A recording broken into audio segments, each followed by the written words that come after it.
남자들은 가끔씩 동굴 속에 들어가기를 원합니다. 이름하여 동굴 심리학이라고 하죠.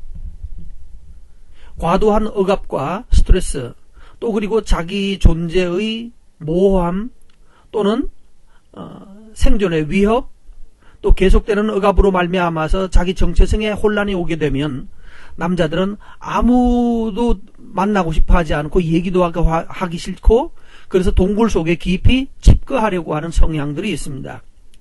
이때 여자분들은 매우 당황하죠. 나 싫어하는가? 뭐 이렇게.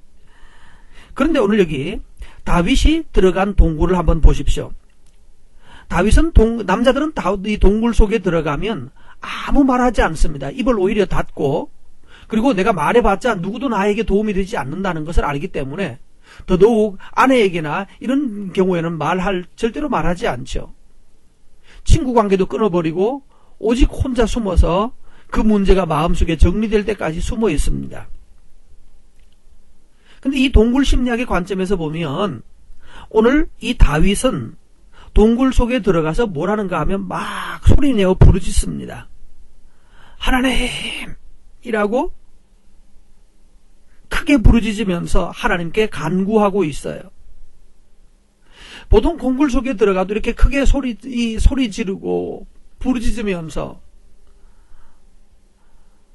혼자서 깊이 생각에 빠지고 혼자서 끙끙 앓아야 되는데, 다윗은 이때 동굴 속에 들어간 여러 남자와 같지 않았습니다.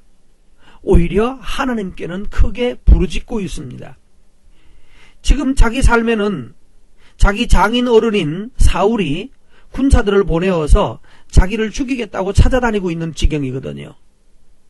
잡히면 언제 죽을지 모르는, 이렇게 해서 도망다니는 도망자의 신세이지만 다윗은 동굴 속에서 부르짖습니다. 근데 동굴이라는 것이 나 혼자 입장에서 보면 잘 숨어 있는 것처럼 보이지만 그 속에서 소리내면 심지어는 숨소리도 공명이 되어서 크게 들리는 곳이 동굴이죠.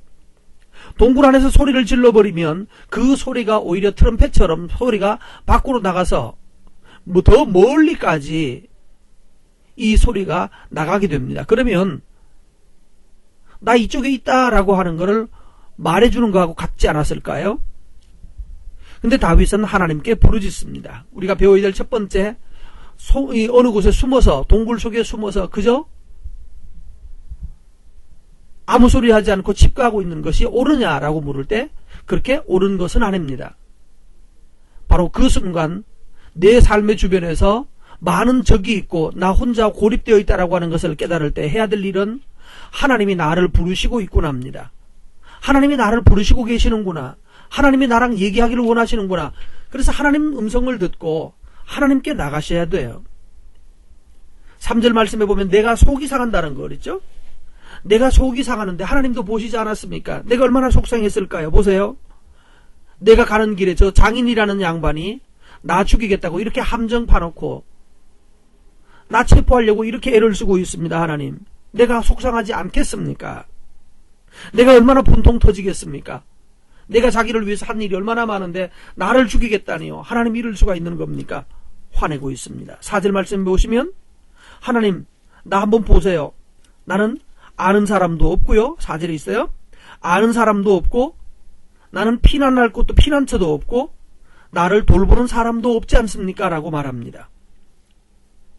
이거 보면 정말 다윗이 도망가고 싶을 때가 됐죠. 도망갈 수밖에 없죠.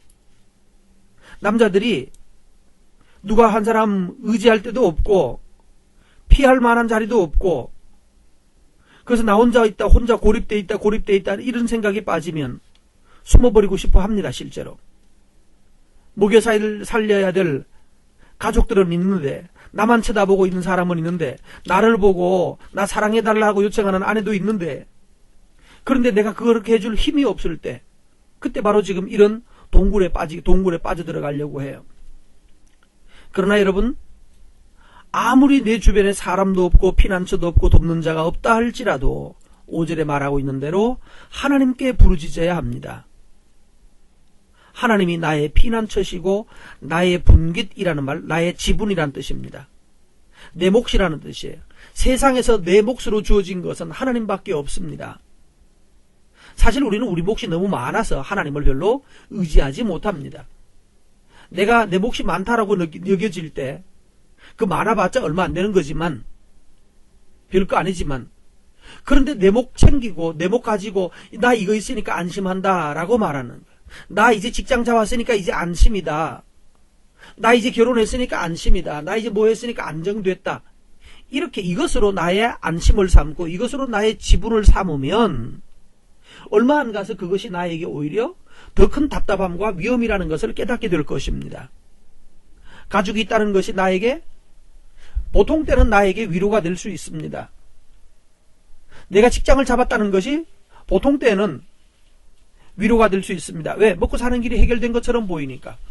그러나 정작 직장 속에 들어가서 정말 이 직장은 나를 잘 먹여 살려주는가 라고 보면 먹고 살기가 만만치 않다는 것을 배우는 거예요. 그게 쉽지 않다는 것을 배우게 된단 말이에요. 아, 여기서도 살 길이 아니구나. 여기도 내가 살만한 곳이 아니구나 라고 깨달을 때 남자들은 숨어버리고 싶어 합니다. 마치 왜 조폭 영화에 보면 잠수 탄다 라고 말하는 거 있잖아요. 그것처럼 잠수 타고 싶어 하는 거예요. 왜? 있어봤자 내가 잡혀서 죽을 것밖에, 감옥 가는 것밖에 없을 것처럼 보였을 때 그러는 거죠. 그러나 하나님의 사람은 하나님께 기도하는 것이 필요합니다. 하나님께 기도하고 부르짖으면서 하나님을 나의 지분으로 삼고 하나님의 나의 몫으로 삼을 때 그 사람은 하나님을 만나게 돼요. 바로 그 자리, 가장 깊은 고난의 자리, 가장 답답한 바로 그 자리가 하나님을 만나는 바로 절호의 은혜의 자리가 되게 되는 것입니다. 그렇게 되면 하나님께서 7절 말씀, 내 영혼을 옥에서 이끌어내사 주의 이름을 감사하게 하소서. 하나님께 감사하게 되는 사람이 되는 거죠. 하나님께서 이 지옥 같은 곳에서, 감옥 같은 곳에서, 이 동굴 속에서 하나님이 나를 끄집어내 주시고 꺼내주시고 그리고 난 다음에 하나님 앞에 감사하면서 나갈 때 사람들이 나를 따르게 되는 것입니다. 여러분, 먼저 다른 모든 조건들이 다 해결되면 좋겠다라고 말하지 말고 하나님 앞에 동굴 속에서 하나님을 볼 수 있는 영적 힘을 가질 수 있기를 바랍니다.